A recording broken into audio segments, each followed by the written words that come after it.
B, 네. 진, RM, 제이홉. 그것 때문에 저 집에 가. 우리나라에 와서 연습생들하고 비교해봤더니 별거 없더라. 아 이거 얘기하면 안 되나요? 당연하죠. 이 채널 포커냅니다. 편집.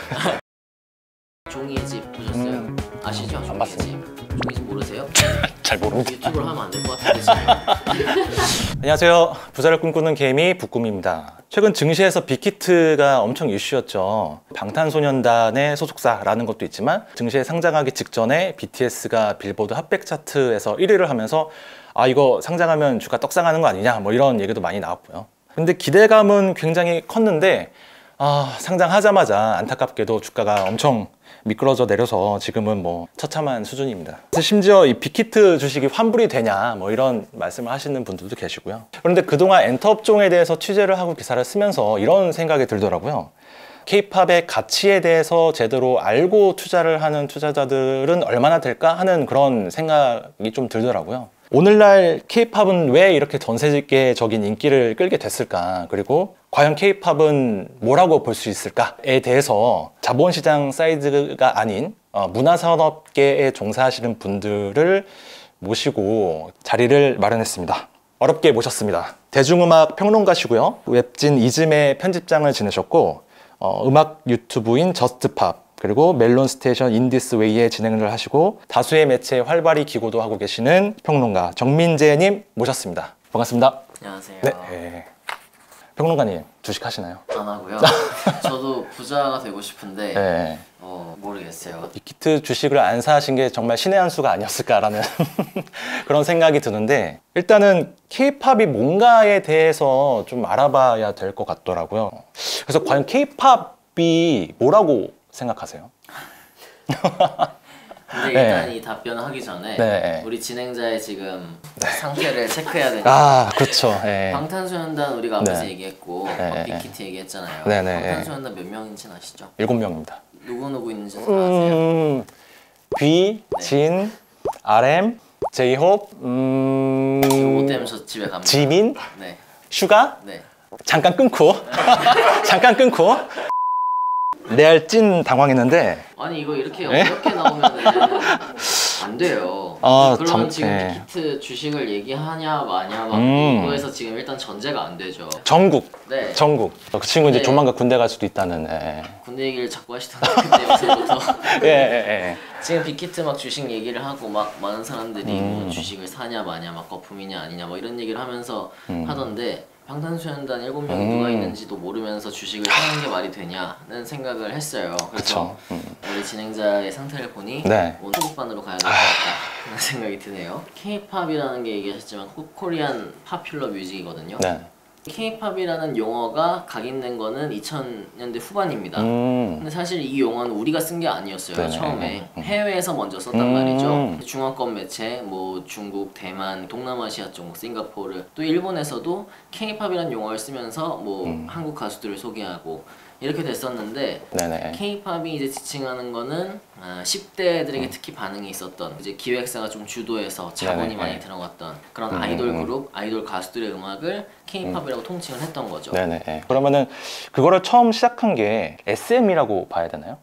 토대를 만든 건 서태지와 아이들이지만 그 시작점은 H.O.T다 이렇게 생각을 해요. 92년 2월에 New Kids on the Block 당시 엄청 유명했죠. 인기 있었고 완전히 우리 10대 팬들이 열광했단 말이에요. 그러니까는 10대가 이제 음악 시장의 소비자가 될 수 있다라는 걸 그때 확인했었고 그리고 서태지와 아이들이 3월달에 데뷔를 합니다. 여기서 이제 엄청난 팬덤이 생기고 하면서 이제 본격적인 10대들의 음악이 시작이 된 건데 그리고 나서 이제 96년도에 H.O.T가 데뷔를 해요. H.O.T는 서태지와 아이들과 다르게 기획사가 주도를 했던 가수였어요. 기획도 했었고 그렇게 되면서 현재까지 이어져 오고 있는 그 아이돌 가수라는 활동 양식, 그리고 또 음악 양식, 또 어떤 운영 측면에서도 그렇고 이런 것들에 있다는 얘기를 하죠. 그러니까는 근데 저는 그 기원에 대해서 좀 궁금한 게 뉴키즈 온 더 블럭도 기획된 아이돌이라고 봐야 되는 거잖아요. 비슷한 시기에 일본에서도 이제 그런 유사한 아이돌 산업 들이 좀 활성화되어 있는 상태였고 근데 그거를 어떻게 보면 한국에서 좀 수입해 온 케이스라고 보면은 될까요? 우리나라에 영미, 또 일본 영향이 있었어요 분명히. 그랬는데 분명히 80년대 말까지는 일본 대중음악을 참고하고 나왔던 음악과 어떤 가수들이 분명히 있었다. 네네. 근데 여기서부터 우리가 일본과는 약간 멀어지고 조금 더 미국에 가까워지게 돼요. 그러니까 흑인 음악이 미국 음악 시장에 이제 패권을 잡게 되는 게 80년대인데 그 흑인 음악의 영향이 이제 한국까지 그대로 닿았던 거죠. 그래서 뭐 문득 든 생각이, 그러니까 K-팝에서 한국적인 것이라고 볼 수 있을 만한 요소가 뭘까라는 생각이 좀 들더라고요. 저는 그렇게 생각해요. 대중문화라는 것 자체가 네네. 특히 이제 대중음악 같은 경우는 20세기 1900년대 초반부터 이제 라디오 대량 생산 LP 코드가 나오면서 그러면서 이제 팽창을 하고 발전을 한 건데 이미 대중음악이 발전하면서부터는 많은 영향을 서로 주고받아 왔다. 사실 미국이라는 나라는 이런 얘기하면 약간 이 채널 또 폭파될 수 있는데 폭파시키셔도 됩니다. 네. 솔직히 말해서 그 역사 긴 나라가 아니잖아요. 그쵸. 근데 이 미국의 대중음악도 결국은 유럽에서 영국에서 건너온 작곡가들이 팀페넬리, 뉴욕 팀페넬리에서 모여서 만들어냈던 게 시초란 말이죠. 그렇게 되면 결국 오리지널이라고 할 수 있을 만한 게 무엇이 있느냐. 그런 생각을 해보면은 K-팝이라는 음악도 결국은 세계 대중음악, 특히 이제 대중음악 자체가 이제 영미, 특히 미국에서 좀 주도한 음악이었기 때문에 문화이기 때문에 이 대중음악이 발전하면서 K-팝도 같이 그 발전을 해왔기 때문에 당연히 많은 영향이 있을 수밖에 없고 초국적적인 성격이 두드러질 수밖에 없다. 특히 물론 해외에서 봤을 때는 K-팝이 굉장히 독특하고 K-팝만의 성격이 있다는 얘기는 해요.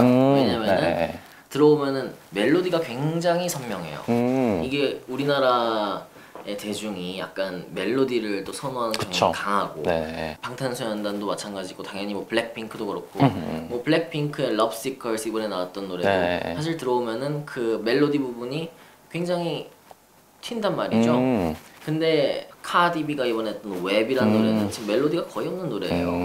그러니까는 그런 것들을 볼 때는 해외 팬들이 볼 때 K-팝은 약간 우리 팝 음악이랑 비슷하면서도 한국의 성질이 조금 있다. 이걸 한국의 성질이라고 볼 수 있을지는 그들은 모르겠지만 그러면 이제 가장 궁금한, 제일 알고 싶은 도대체 K-팝은 왜 그렇게 세계에서 인기가 있을까에 대한 부분인데 일단은 그러니까 동남아시아나 중화권을 기준으로 봤을 때 K-팝이 그 문화권에서 왜 그렇게 인기가 있다고 보시는 거예요? 참 어려운 질문인데 단적인 비교를 했을 때 뭐 일본에 있는 어떤 팀이라든가 뭐 비교를 하면은 잘합니다. 압도적으로. 또 위험한 말을 될 수 있겠지만 춤, 댄스라든가 그리고 뮤직비디오의 어떤 만듦새라든가 그리고 음악적으로도 해외 트렌드를 캐치해서 이거를 우리식으로 풀어내는 그런 방식도 탁월하고 앞서가고 있는 건 맞다는 생각을 해요. 그러니까 예를 들면 프로듀스 48 보면 거기서 진짜 딱 극명하게 드러났잖아요. AKB48이라고 하면은 일본에서 엄청 국민 걸그룹이고 최고의 인기를 누리고 있는 걸그룹인데 우리나라에 와서 연습생들하고 비교해봤더니 속된 말로 별거 없더라. 이거 얘기하면 안 되나요? 당연하죠. 이 채널 폭파됩니다. 편집. 알겠습니다. 뭐 AKB 얘기를 하셨지만은 AKB48에게 엄청난 음악성을 지금 요구하고 뭐 그러는 팬들이나 일본의 대중은 솔직히 많지 않을 거라고 생각해요. 그렇지만 우리는 블랙핑크에게 또 레드벨벳에게 트와이스에게 있지에게 어느 정도의 완성도 있는 음악을 기대한단 말이죠. 이런 분석도 있더라고요. 그러니까 우리나라 음악 시장이 워낙 작다 보니까 8, 90년대 고도 성장기에 모든 기업들이 갖고 있었던 출 강박증 이런 것들이 연예기획사에도 조금 있었다. 지금 같은 그런 뭐 연습생 시스템, 아이돌 육성 시스템을 체계화해서 잘 완성된 상품으로 만드는 것이 중요했기 때문에 발전한 결과가 K-팝이 아니냐 뭐 이런 분석도 좀 있더라고요. 아예 틀린 얘기는 아니라고 생각하고요. 이수만 그 SM 프로듀서 회장이죠. 이수만 회장이 80년대 초반에 미국에 유학을 갔잖아요. 그때 이제 목격한 게 MTV였다는 거죠.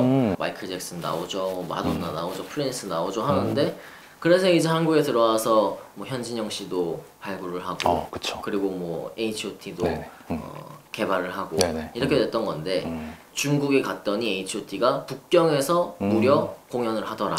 근데 당시까지 북경에서 단독 공연을 한 가수가 없었어. 그러니까 그거를 봤을 때 이 문화산업이라는 게 분명히 해외로 나갔을 때 승부를 볼 수 있다. 먹힐 수 있다. 네, 했다는 것이고 K-팝은 사실 처음부터 좀 해외에 어느 정도 염두를 두고 있었다라는 얘기를 하는 거죠.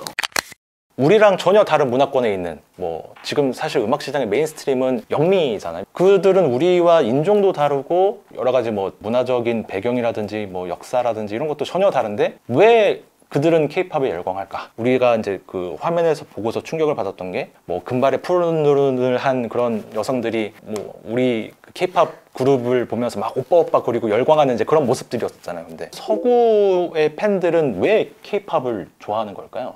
그 얘기를 하려면 이제 2010년쯤으로 돌아가야 되는데 사실 대중음악 가수들에게 미국 시장은 정말 꿈의 무대였고 항상 저기 정복해야 된다. 뭐 아시다시피 미국이 항상 대중음악을 주도해왔고 뭐 언더걸스도 갔었고 뭐 소년시대도 2011년에 갔고 했지만은 압도적인 성과를 거두진 못했어요. 근데 그런 배경을 좀 살펴보면은 사실 스마트폰 처음 언제 쓰셨어요? 2011년쯤이었던 것 같아요. 근데 아이폰이 2007년에 처음 나왔습니다. 그때까지는 인터넷은 됐지만 지금처럼 다 연결이 되어 있고 뭐 채널이 많고 이런 시대는 아니었어요. 그러니까는 만약에 한국 가수가 미국에서 활동을 하려면은 레코드 딜을 해야 되고 또 싱글을 하나 내고 클럽을 돌고 하면서 아주 천천히 이름을 알렸어야 돼. 2020년인데 넷플릭스에서 종이의 집 보셨어요? 아시죠? 종이의 집. 종이의 집 모르세요? 잘 모릅니다. 유튜브로 하면 안 될 것 같은데 지금. 문화적 소양을 먼저 좀 키우고 제가. 근데 종이의 집 같은 경우는 스페인 드라마예요. 근데 우리가 스페인 드라마를 언제 봐봤어요? 한 번도 안 봤죠. 그쵸. 근데 넷플릭스가 생기니까는 거기서 스페인 드라마도 보고 유튜브에서 뭐 전혀 알 수 없는 알지 못했던 뭐 그런 사람의 영상도 보고 이렇게 되면서 어떻게 보면은 심리적인 허들이 좀 많이 낮아졌다는 생각을 분명히 해요.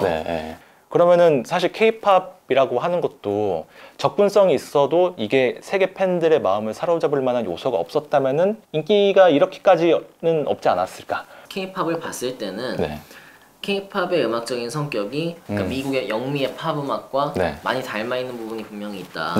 뭐 일렉트로닉이 인기가 있었을 때 우리나라에서도 그거를 적극 수용을 했었고 지금 미국에서 어떤 곡이 인기가 있는지를 실시간으로 체크를 할 수가 있으니까 그래서 이것들이 다 국내에 도입이 됐고 그리고 여기에 이제 뛰어난 뭐 안무, 그리고 뮤직비디오 이런 것들이 분명히 세계인의 이목을 끌었다라는 얘기가 되는 거고요. 퀄리티 자체도 우리나라의 K-팝 콘텐츠가 영미권의 이제 주류 음악이라고 할 수 있는 그들의 콘텐츠와 어느 정도 비빌 만한 수준이 됐다. 저는 결코 뒤지지 않는다는 생각을 하고요. 뭐 미국의 보이밴드라든가 영국의 보이밴드라든가 뭐 이런 팀들의 무대를 봤을 때는 솔직히 최근 들어서는 조금 실망하게 될 때가 많습니다. 이번에 비디오 뮤직 어워즈 MTV에서 했던 시상식을 봐도 방탄소년단의 다이너마이트 무대를 보고 미국의 보이밴드 무대를 봤을 때 솔직히 형편없다는 생각을 했어요. 그럼 어떻게 보면 지금의 K-팝을 있게 한 그런 체계적인 트레이닝 시스템 뭐 그런 것들이 영미 문화권에서 어느 정도 경쟁을 할 수 있게끔 만든 원동력이 됐다 이렇게 봐도 될까요? 물론 그런 것들이 분명히 도움이 됐다는 생각은 하죠. 그리고 참 체계적으로 돌아가고 있고 모든 시스템들이 그런 게 K-팝의 하나의 특성 될 수 있다는 생각을 해요. 아까 얘기하면서 굉장히 중요한 얘기 한 가지 빼뜨렸는데 막 아까 넷플릭스 얘기하고 종이의 집 모른다고 했어요. 놀라가지고 하는 건데 지금 사실 다양성의 시대란 말이죠. 그쵸.